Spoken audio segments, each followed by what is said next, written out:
things from a different perspective. But I always call it, with the way the Lord's been working on me anymore, it's the false fire versus the fire of God.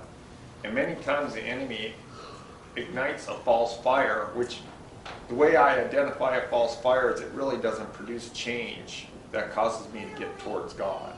It's actually more of a burning within inside that causes me actually to stay in this place or even to move back. And so one thing the Lord's really probably put his finger on for me anymore is identify, is that a false fire or a real fire? Now when I was younger in the faith, a lot of times I used to just let myself be in that condemnation for a day or two because I didn't know how else to check myself.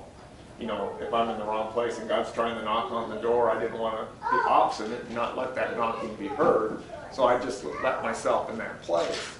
But as I've watched the fruit of that fire, I've always seen it doesn't produce any. And so as I become more mature, I keep shortening that window because it's still not producing anything. And I'm distinguishing that fire that doesn't produce anything looks like that. And so as you start knowing what that looks like, then you can distinguish it from the other, which is the chastening of the Lord. And so I think it's really important as a believer to start seeing the difference of the two. I used to understand getting to the point where you're speaking life, you're speaking death, and that kind of kept you under control and not let it run wild. Mm-hmm. But it didn't give me, for personally, it didn't give me a remove. Mm-hmm. And what his revelation, what he said about it's a new day.